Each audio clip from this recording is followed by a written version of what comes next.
This is the Mercedes-AMG EQE 43, a beefed-up, sportier version of the electric sedan. The longer I drive it, the more I wonder why this car was even created. Let's find out together.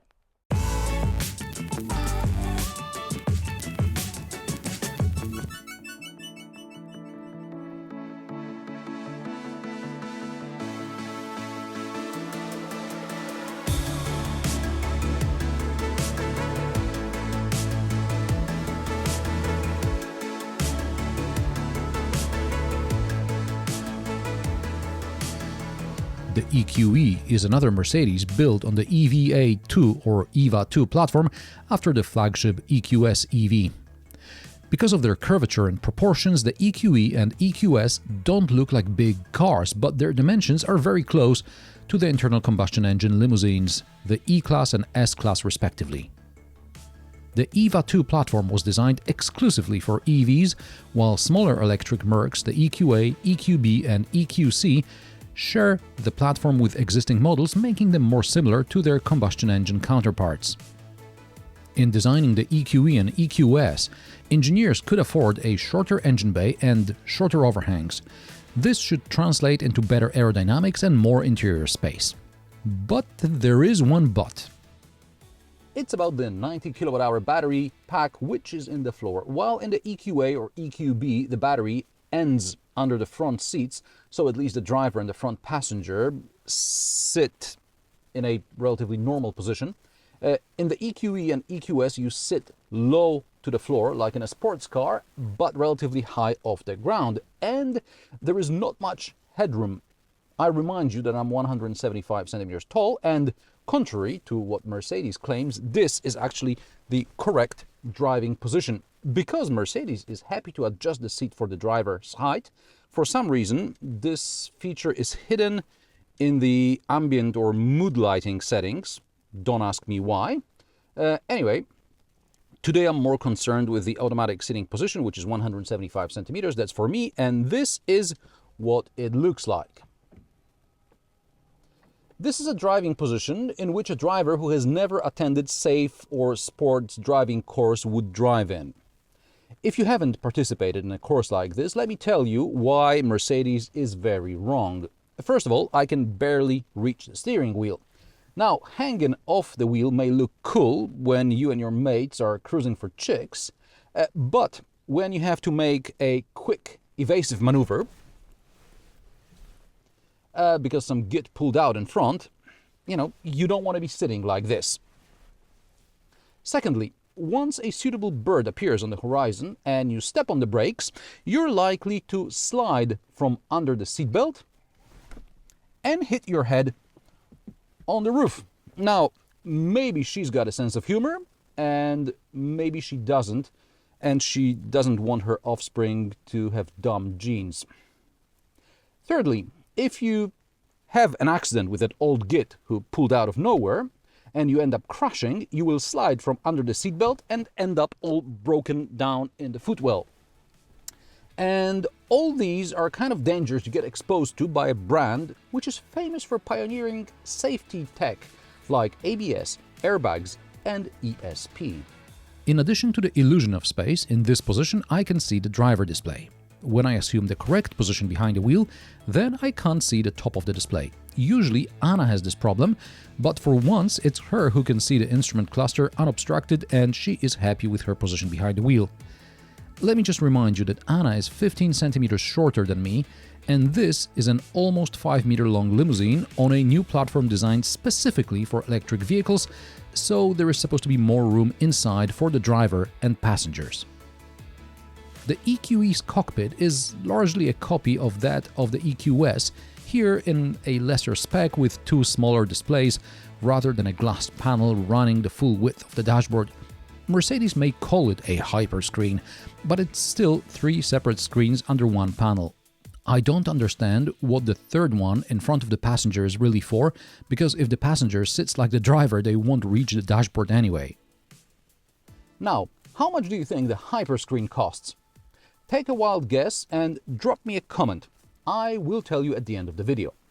Now, The current version of MBUX infotainment system works fine, maybe except for the seat and ambient light settings being together, never mind the seat setting as such. And something that a viewer recently pointed out to me is there is actually no need to pause between the voice assistant prompt and the command. So I can simply say, "Hey Mercedes, change the ambient lighting color to red." "Hey Mercedes, change the ambient light color to red." Okay, I'm changing the color. Okay, so it works sometimes. I usually like to wait. "Hey Mercedes." "Hey Mercedes, How may I help you? tell me a joke." What's a cat's favorite magazine?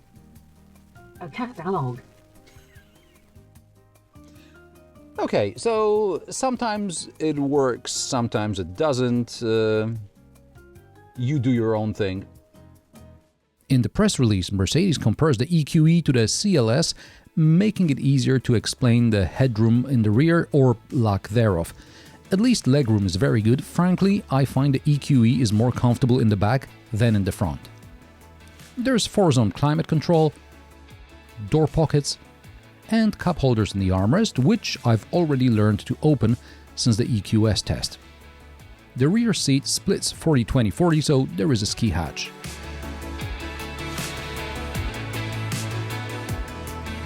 The boot.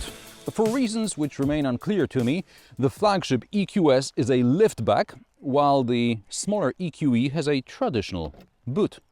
I'll rub it in again. This is a blank sheet of paper dedicated EV platform, so perhaps the designers could have avoided a huge load lip.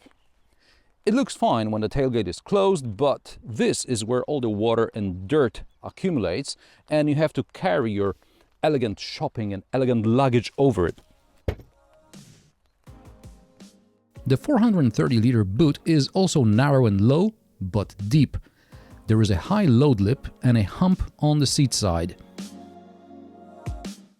The storage compartment under the floor is so shallow that a cable bag fits between the first aid kit and an air compressor, but without the cable.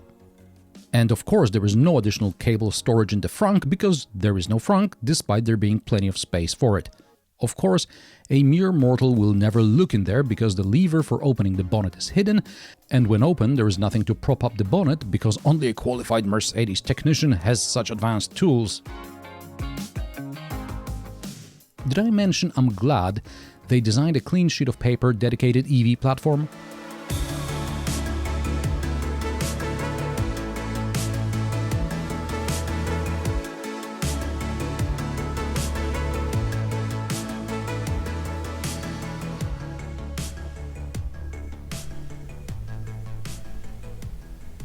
Does this car have any advantages? Let's say that the least powerful and therefore most economical versions make sense. That is, if we're making the assumption that electromobility is the future from which there is no turning back. Something that Germans themselves have recently questioned. And this car is this step towards a bright future. The EQE can be had as anything from 300 to 53 4MATIC plus, power ranges from 245 to 625 horsepower, Mercedes promises from 458 to 645 kilometers between charges. Of course, the more power, the less range claimed and real life. And the more power, the more often you'll find yourself pushing the car, because what's the point of an AMG EQE 43 4MATIC like this test unit, which should accelerate from 0 to 100 km per hour in 4.2 seconds, if you never use it? By the way, in my tests I got 4 seconds in Comfort and Sport Plus modes. The latter mode manifests itself primarily in artificial sound, but I'm sure there is some sporty suspension and steering response trickery going on as well. Not important, because this car is all about showing who's the boss in a straight line from the lights. You don't want to go too crazy in this 476 horsepower, 2.5 ton behemoth, because there is only so much physics you can cheat in the corners. And stopping from high speed. Now, remember what I said about the correct position behind the wheel and emergency braking? So, stopping takes longer than seeing your entire life flash before your eyes. On the plus side, brake performance and feel has been improved over the EQS. Over there, depending on the level of recuperation, the brake pedal would just sink to the floor and it was difficult to feel the braking power. In the EQE, the brake works normally and I don't feel any difference with or without recuperation. Another plus is phenomenal soundproofing. Acoustic package is an extra cost option, of course.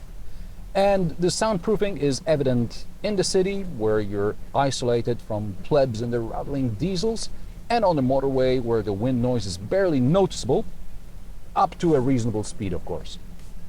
The EQE 43 4MATIC should use about 21 kWh per 100 km, which, with a 90 kWh battery, translates into a range of about 430 km, although Mercedes quotes between 462 and 535, probably under optimal conditions with recuperation.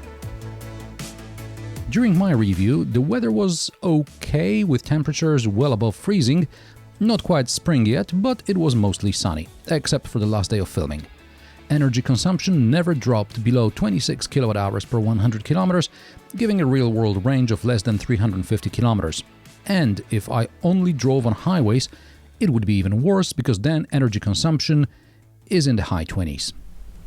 Charging infrastructure is something everyone has to assess by themselves in the area where they live in, assuming that you can charge your car at home or at work. A standard onboard charger will accept 11 kilowatts, and there's a 22 kilowatt option as well. Fast charging up to 170 kilowatts lets you regain, depending on the powertrain version and conditions, up to 250 kilometers of range in 15 minutes. This is the manufacturer's data. In reality, it doesn't work like that, but it looks good in the brochures. In Poland, where 100 kilowatts is great, if the charger actually works, it means you can ride the charging curve until about 70% state of charge. In this case, charging from 10 to 80% should take about 14 minutes. If you care about range, a rear-wheel drive EQE 300 or 350 is your best bet. These have a promised range of between 556 and 645 kilometers, so in the worst case scenario they should do about 400-450 kilometers. The assistance systems work well, and that's a good thing because rear visibility is abysmal. Maneuvering the nearly 5-meter-long limousine is easier thanks to 4-wheel steering and a 360 camera. The steering feels dead, but acceleration can be intoxicating.